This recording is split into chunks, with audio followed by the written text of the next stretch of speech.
to read a 1,000-page document. You need a lot of effort, right?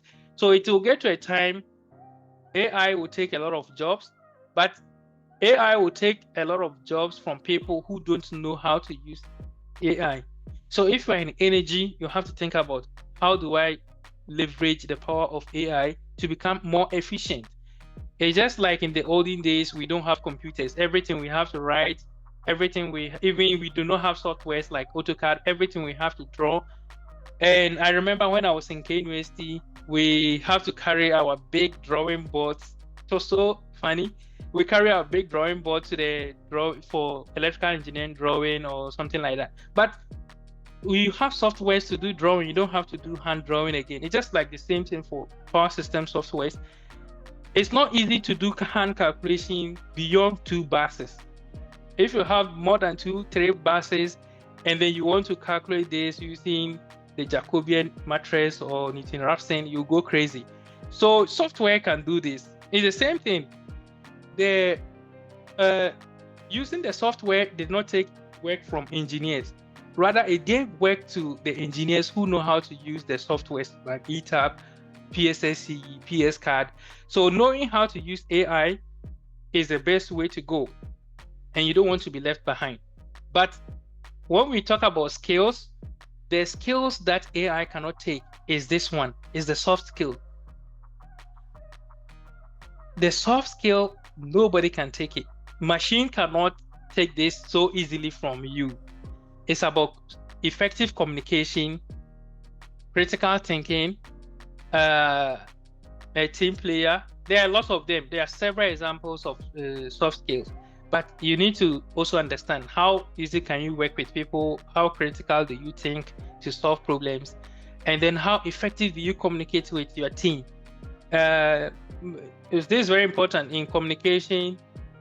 How do you respond to people? Do you respond to people after several days, or do you tell them, okay, I don't know this, but give me some time to find out? So how to communicate is very important. Let's go to the next one, which is the systems. Okay, so systems, we've talked about energy, we've talked about the skills that we need, but that is not enough, right? We need systems. And for engineers, we need to understand the systems that we have and how do we understand them, how do we leverage on these systems to achieve our goals. So we talk about smart grids, right? Smart, you just look at the word, we have the grid already, but we want to make things more smart. So to make things more smart, in the olden days, when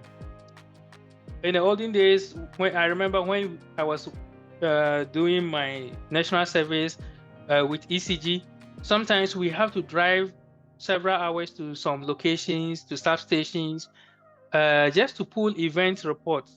There's a fault in a particular area, you go to the substation and then pull events from the relay, protection relay, and then come to analyze the relay to understand what actually happened, what caused the event, the fault, and then plan about maintenance or mitigation. But now we want to make things very smart. You can sit in your office and then actually have access to the substation, or actually have access to everything. So that's like taking Internet of Things, making everything behave to have like access to the internet. And this will help intelligent load management and even real-time monitoring and automation. And this will help us to improve our grid flexibility, right? It makes life easier. So this is an important system that we need to focus on. Another system, as energy people, we need to look at renewable energy is growing and microgrids. And then how do we deploy these systems to the benefit of the people? You know, having renewables, as I mentioned, is easy to deploy. It's not, I will not use the word easy, but I will say like it's faster to design and build. So what this means is that if you have a particular village or place that is so far from the grid, it's very expensive to build these transmission towers all the way from power plant to the to the customers. So the benefit of this is actually building renewables closest to the people who will use it, and solar is easy for that purpose, you know. And microgrids also are very important because they provide the option, if you lose one generation, another generation kick in. So if you are using solar and let's say wind, and then you have generators, and then you have a particular demand, losing one source will reduce your energy production, and so you will have to put off some of your machines.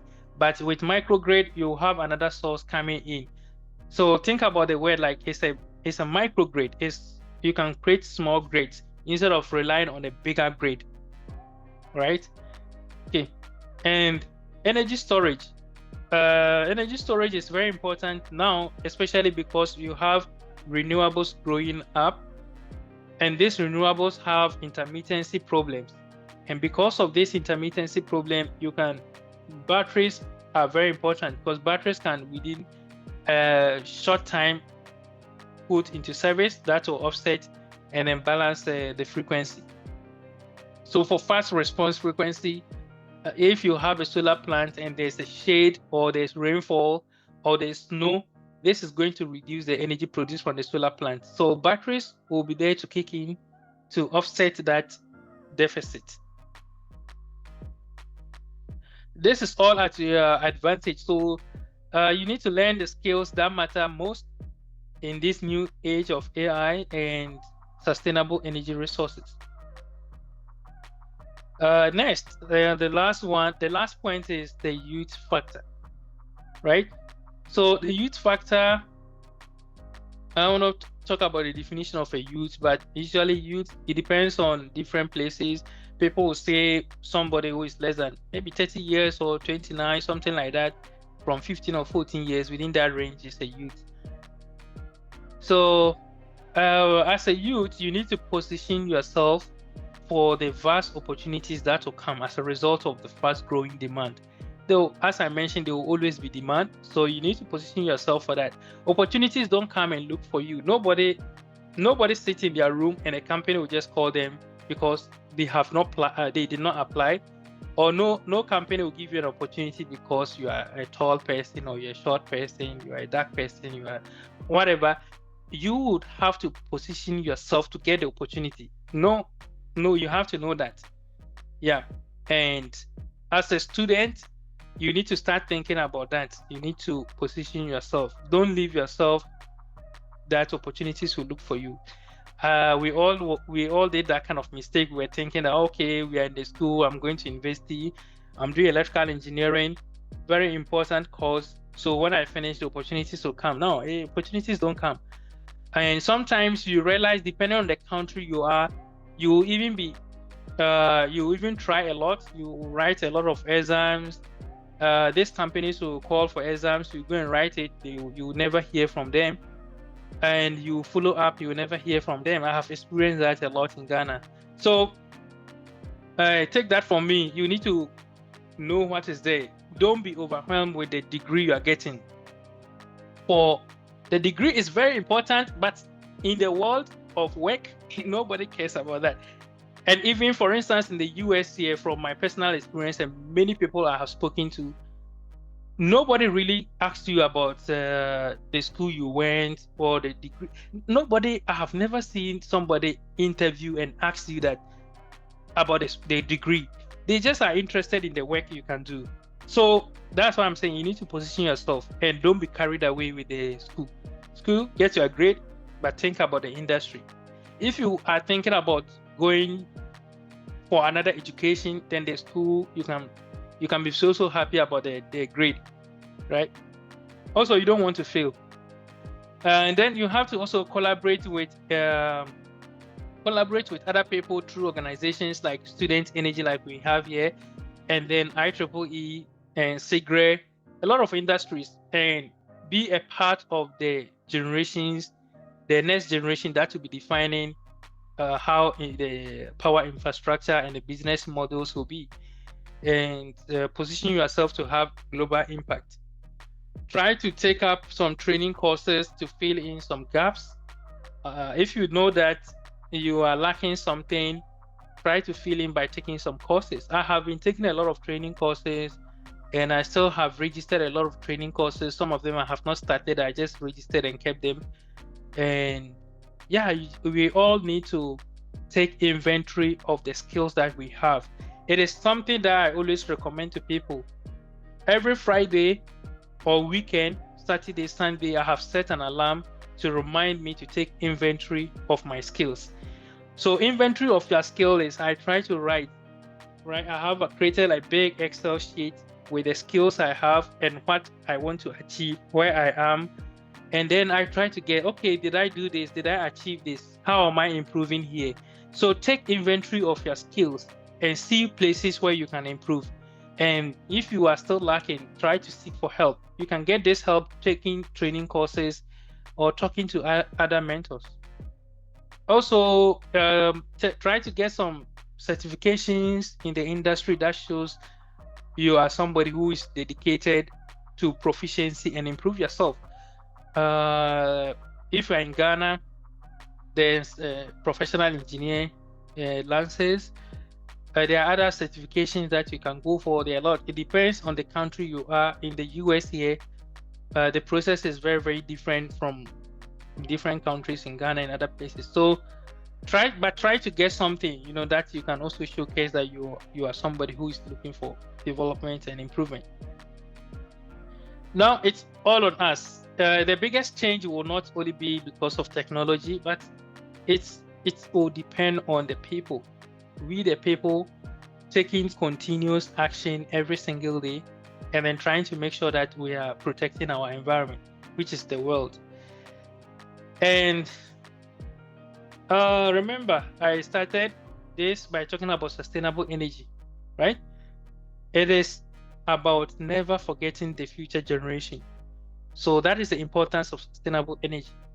And you have to be informed, collaborate with industry peers, right? You are in the right place, which means that you are in the right program. So put your things together, take pieces of knowledge, and then put it together and think about what is next for you. Okay, this is a funny something. The story of the coffee machine. This is not a story I have heard from somewhere. I just try to imagine this story based on personal experience and what I have seen. I've seen that in every single office or most places, there's a coffee machine there. And then everybody goes take a coffee and enjoy. Okay, but think about it like if you are always in what is the essence of the coffee machine? Is it always for people to come and drink coffee and do nothing? No. So if you drink the coffee all the time and not solving problems, what do you think will happen? You'll be kicked out. So the coffee machine is just there, but the main problem is that the main issue is that, or the main focus is for you to solve problems. So be a problem solver. Look at the problems in your workplace or look at the problems in the industry. Try to solve some of them. That is how you make a difference. People who solve the biggest problem gets the biggest pay. This applies to every sector. If you are a medical doctor and you solve the biggest of the problem, you can do heart transplant, you know how to do complex surgeries of the kidney or even liver transplant. These are very complex things that needs very, very advanced knowledge and skill. So the ones who solve biggest problem gets the biggest cake. If you solve the bigger problem in your company, you get the biggest pay or the biggest money, at least, for all things being equal. So that's just it. That's the last slide I have. Thank you all for joining this presentation. I really appreciate your presence here. You can scan the QR code on the slide. It will take you to my blog website, which is shylearning.com, where you can find some other resources. You can reach out to me there, send me a message. You can follow the people there. I share every month some technical knowledge to people to learn. Okay, so now I am done with. Okay. Thank you.